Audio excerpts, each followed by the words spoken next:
Auto కార్మికులు ఎదుర్కొనేటువంటి సమస్యల పరిష్కారమే లక్ష్యంగా రాష్ట్ర వ్యాప్తంగా కూడా auto drivers and workers union ఆధ్వర్యంలో రాష్ట్ర వ్యాప్తంగా కలెక్టర్ కార్యాలయం వద్ద ఆందోళన కార్యక్రమానికి పిలుపునివ్వడం జరిగింది. దానిలో భాగంగా ఈరోజు గుంటూరు జిల్లా కలెక్టర్ కార్యాలయం ముందు ఈరోజు ఏఐటీయూసీ ఆధ్వర్యంలో ధర్నా నిర్వహిస్తా ఉన్నాం. ప్రధానంగా ఈరోజు అధికారంలో ఉన్నటువంటి ఎన్డీఏ ప్రభుత్వం ఏదైతే ఉందో ఎన్నికలకు ముందు ఆటో కార్మికులను ఉద్దేశించి ప్రతి ఆటో కార్మికుడికి 15,000 రూపాయలు ఇస్తామని చెప్పి ఆనాడు వాగ్దానం ఇచ్చారు. ఆటో కార్మికులందరూ కూడా నమ్మి ఓట్లు వేసి ఈరోజు అధికారంలోకి వచ్చి 9 నెలలు గడుస్తా ఉన్న ఆ హామీ పైన ఈరోజు పాలకులు ఏమాత్రం కూడా స్పందించడం లేదు. గత ప్రభుత్వం 10,000 రూపాయలు ఇచ్చింది, దాన్ని మించి 5,000 కలిపి 15,000 ఇస్తామని చెప్పినటువంటి చంద్రబాబు నాయుడు గారు ఈరోజు దాన్ని విస్మరించారు. ఖచ్చితంగా ప్రతి ఒక్క ఆటో కార్మికుడికి 15,000 రూపాయలని చెప్పేసి ఏఐటీసీగా డిమాండ్ చేస్తా ఉన్నాం.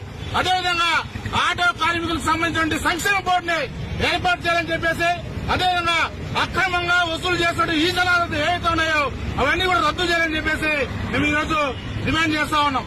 ఈరోజు మనం చూసుకుంటా ఉంటే నూతన వెహికల్ చట్టం తీసుకువచ్చి ప్రజల వద్ద దగ్గర నుంచి అదేవిధంగా ఆటో కార్మికుల దగ్గర నుంచి వేలాది రూపాయలు చలానాలు పెంచి వసూలు చేస్తా ఉన్నారు.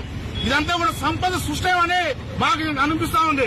మీరు సంపద సృష్టించడాన్ని పక్కన పెట్టి కనీసం భారాలు వేయకుండా ఆటో కార్మికులందరూ కూడా పేద దిగువ మధ్య కుటుంబానికి సంబంధించిన వాళ్ళకి భారాలు వేయకుండా ఉండాలని చెప్పేసి మేము ప్రధానంగా డిమాండ్ చేస్తా ఉన్నాం. రాబోయే రోజుల్లో ఈ యొక్క న్యాయమైన డిమాండ్ల సాధన కోసం పెద్ద ఎత్తున ఆటో కార్మికులను సమీకరించి పోరాటాలు చేస్తామని చెప్పి తెలియజేస్తా ఉన్నాం. ఈ రోజు స్టేట్ వైడ్ గా పిలుపు సందర్భంగా ఆటో కార్మికులందరూ రోడ్డెక్కాల్సిన పరిస్థితి వచ్చింది. గత ప్రభుత్వంలో 10,000 ఇస్తే 10,000 కాదు ఆటో డ్రైవర్లకు సరిపోవు, నేనొస్తే మిమ్మల్ని ఆదుకుంటాను, మిమ్మల్ని చేరదీస్తాను, మీ ఆ పట్ల నేను ఉంటానని చెప్పిన చంద్రబాబు నాయుడు గారు 15,000 ఇస్తానని ఇంతవరకు 9 నెలలైనా కూడా దాన్ని ఊసే ఎత్తట్లేదు.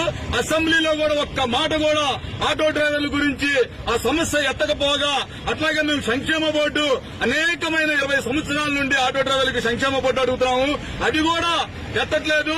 అట్లాగే వీ చలానాలు చాలా భారంగా ఆటో డ్రైవర్లకి భారంగా తయారైంది.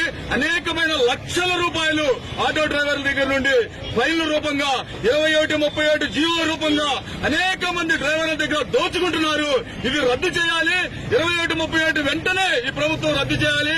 అట్లాగే 15,000 ప్రతి ఒక్క ఆటో డ్రైవర్ కి 15,000 ఇవ్వాలి. అట్లాగే రోడ్ల మీద అనేకమైన ఇబ్బందులు పడుతున్నారు. ఆ ట్రాఫిక్ ఇబ్బందులకి మాకు ఇది లేకుండా మీరు చేస్తూ ఉన్నారు. అట్లాగే ఈ రోజు ప్రైవేటు సంస్థకి బ్రేకులు దారగతం చేసి గవర్నమెంట్ గారి నుండి ప్రైవేట్ వాళ్ళకి ఇచ్చారు, అది కూడా ఇబ్బందులు పెడుతున్నారు ఆటో డ్రైవర్ని. మీ ద్వారా మేము తెలియజేస్తున్నాం, ఇవన్నీ న్యాయమైన కోరికలు మీరు కానీ తీర్చకపోతే భారీగా రోడ్డెక్కి మేము ధర్నాకి ఇంకా రోడ్డెక్కుతామని మీ ద్వారా తెలియజేస్తూ ఉన్నాం.